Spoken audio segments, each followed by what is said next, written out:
My name is Priska Chogero.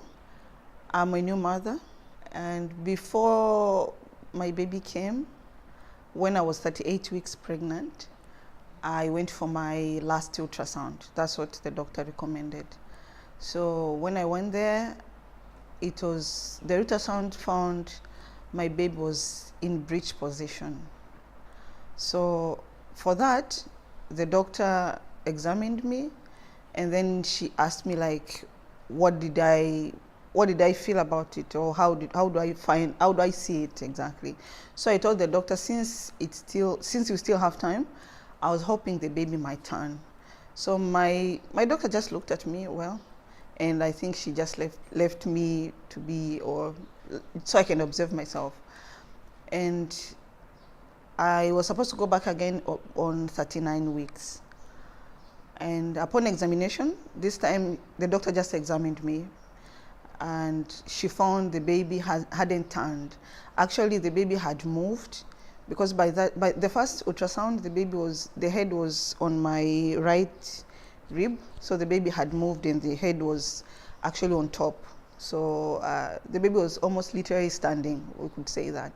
There were two doctors that day in the clinic. So one doctor examined me, and then she found there's no space in my womb because the baby was big. The previous ultrasound had shown the baby was 3.6 kilos. So she said there's no space in the womb, and at this point, the baby can't turn because there's no space for the baby to turn. So my doctor now asked me, she was like, for now, what we can do a C-section, and I only have 2 days which I'm going to be available. She had a Saturday and a coming Wednesday. Those are the days which she was free. So she recommended for me to schedule a C-section for Saturday. But for me, at that point, I was hurt, literally, by finding the baby hadn't turned, because the first time I went home in faith, believing I'm going to change my situation. That's how I went home, believing, the first time when I saw the ultrasound. And we really prayed about it at home with my sister and my mother. We prayed about it, and by the time I went back to the hospital, I had all faith that the baby had turned. When I was told the baby hadn't turned, it was such, I could say, okay, for lack of a better word, it was a disappointment, because I was so disappointed to find the baby didn't turn. So I told her, I want to come on Saturday. I can't do it on Saturday, the coming Saturday. But if there's any scheduling, let's schedule for Wednesday. Again, I had another challenge at that point. If I was going to schedule for a C-section, then I was supposed to pay cash. My insurance wasn't going to cover the delivery of my baby. So I was supposed to pay cash. And as per the charges in that hospital, the C-section, emergency section cost around 4.5 million to 5 million, depending on how complicated the case is.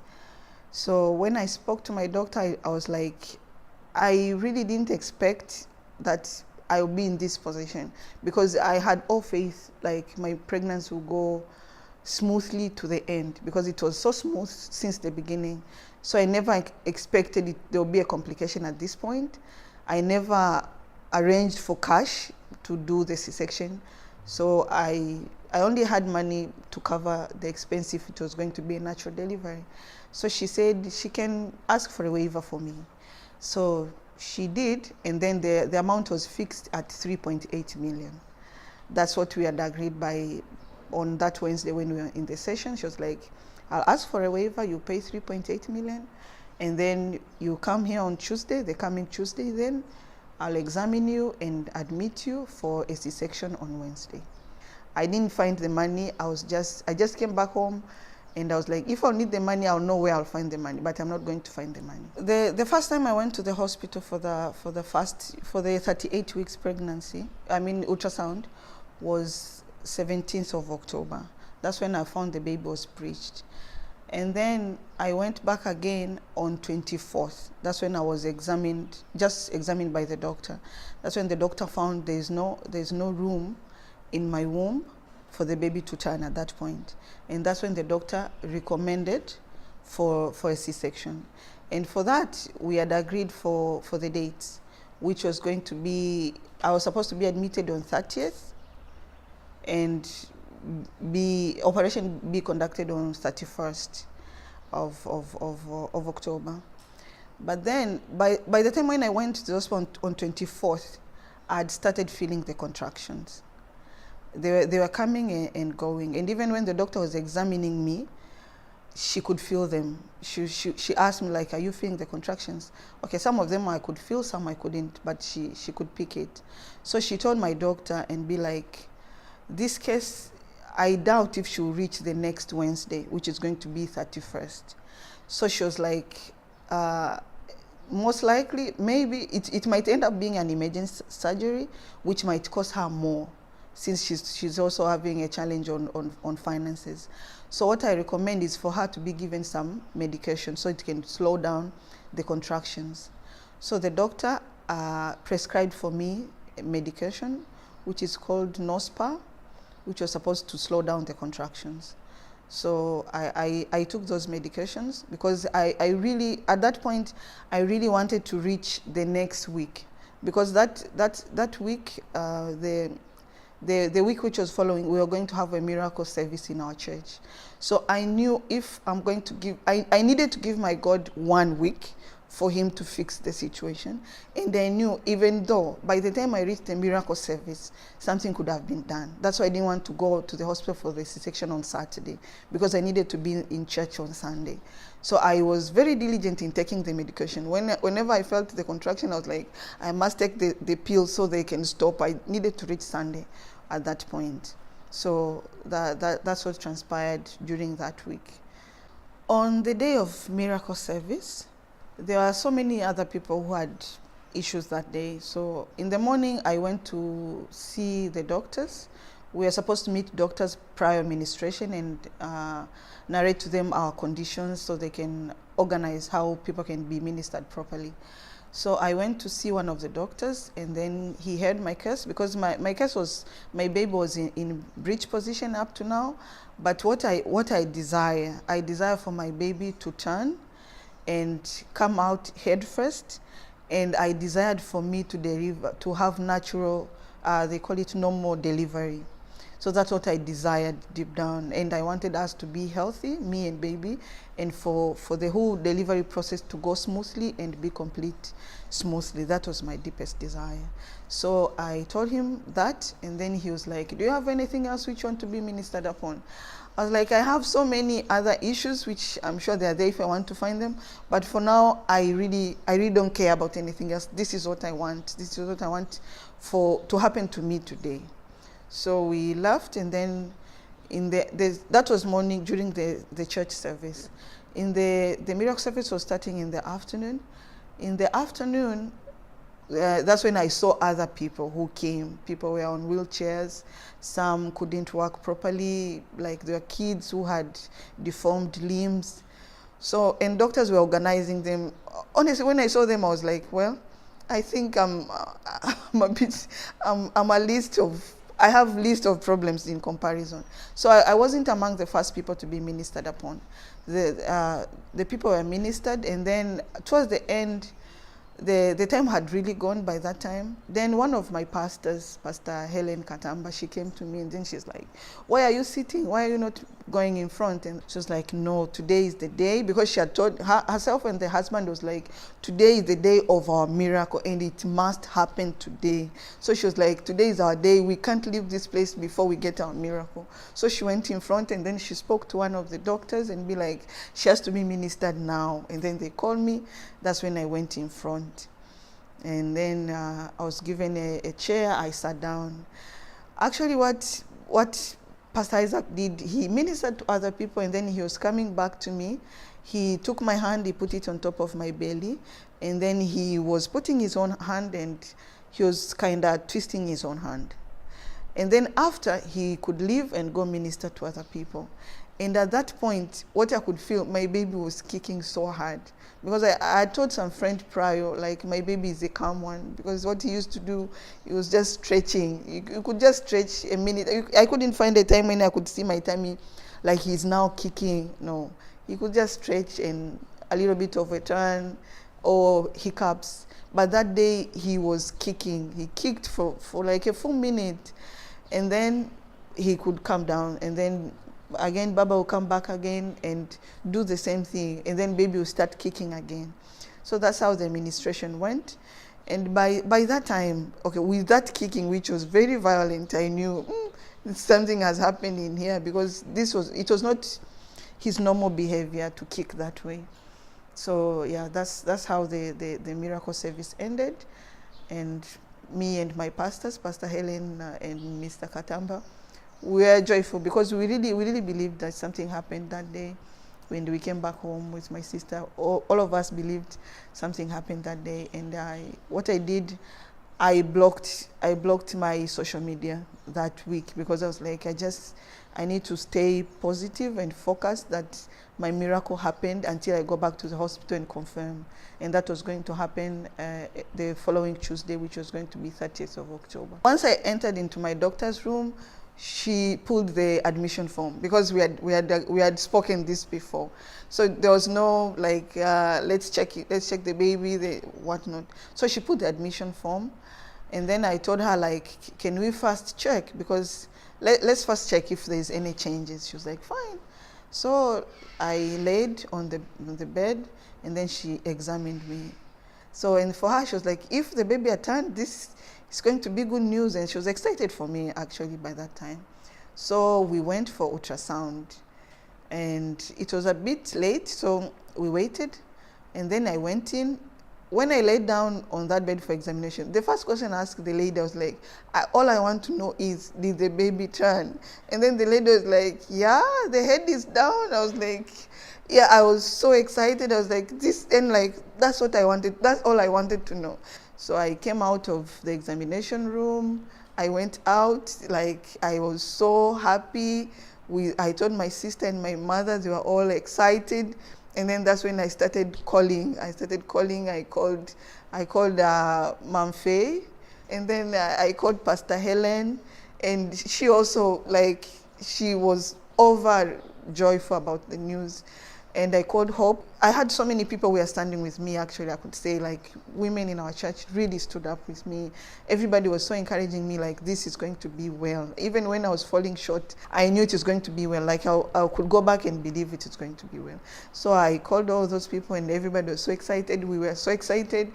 I was confused whether I should go home and lay down and rejoice, or I should go back to KM and celebrate with the rest of the church. So we are in that dilemma. So we ended up deciding, like, we need to go back to church, because this news is so big. I need to be with my God and celebrate this news, because it was such a miracle. It was such a miracle. So I went for the service in that evening. So when the service started, the Kingdom Mindset service, I was seated almost toward the back of the room, and then Baba started teaching.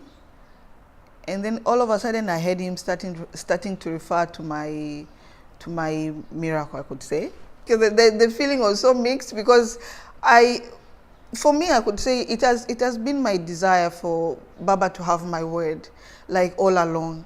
But I never, the word for me always comes through his teaching. I always receive my word through his teaching. Then I was called in front, and I went, and I was asked about what transpired. I explained a bit, and then he asked, are you ready? Like, do you want to have your baby today? What's the day today? Tomorrow is? You want tonight? How many hours? 2? 2? You see, I like how she said it, because if people with prostate cancer can come out of wheelchairs, what is 2?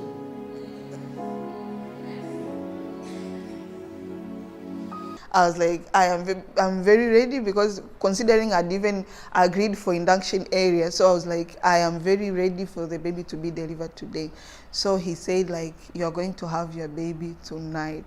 And then what he also did, he put my hand on top of my belly, and then he put his, and then he said, baby, it's time, you should come. By that time, I started feeling some things. I was like, okay, I hope baby is not going to come in church, because it was going to be very complicated. But I really started feeling the contractions. So I knew, from that moment, I knew, like, this was going to happen tonight. So from there, after service at KM, I went back to my car. But when I entered my car, I felt it. I was like, okay, the word is now becoming flesh, so I should get ready and move to the hospital. So from there, I called my sister, and then we waited a bit, and then we started the journey to the hospital the same night. We reached the hospital around 1:45 a.m. and then I was admitted. So the doctor examined me, and then she was like, yeah, you are in active labor actually, and as of now you are 4 centimeter. So I stayed there until 3. It was 3 it was 3. That's when I was moved into my room. It was around 5:30. That's when I was moved into labor room. So once I was moved into a labor room, then my midwife noticed my contractions were very brief. So she was worried. She was worried, like, since they're brief, I might not be able to push out the baby. So she was like, I'll observe you, and then later we might give you something to increase the pain. Or if that is not going to work, then we might consider C-section. When she said that word, I was like, no way, we can't go back to that. We have passed that. Where we are not going back to C-section. So from there on, I had to really recall on my father's word, because he had said the baby is going to come today. It's time. So I was like, no matter how short the contractions are, those are the contractions which are going to bring out the baby, because it has been said already, it has been declared already. So this is a done deal. There's no going back to C-section or anything. So I stayed like that, from my point of view, the time didn't increase. Probably it did, but from my point, it did increase, because they were short like 45 seconds and then they break.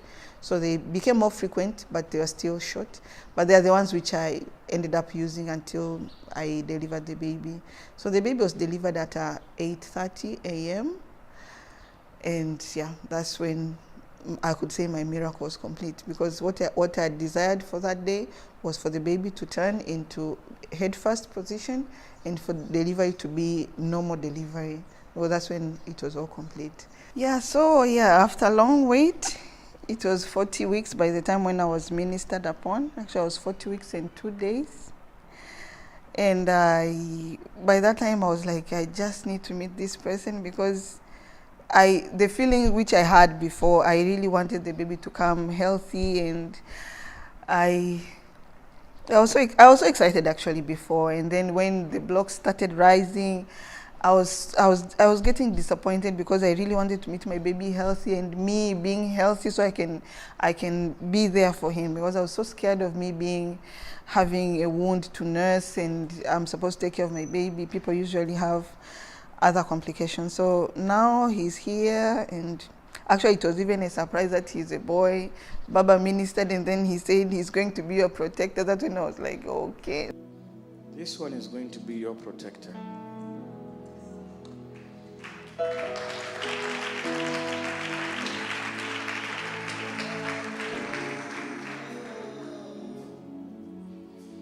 This one is going to remove the shame.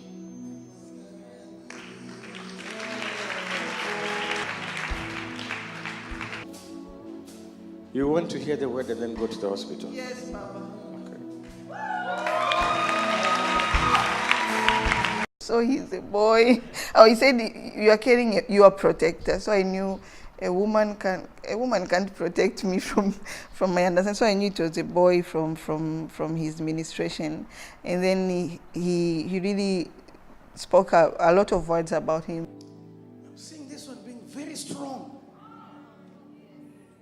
How he's going to bring me laughters, how he's going to do anything which he sets his mind to do. So now, you're smiling. Okay. So this little person, we have called him so many names for so many reasons, but yeah.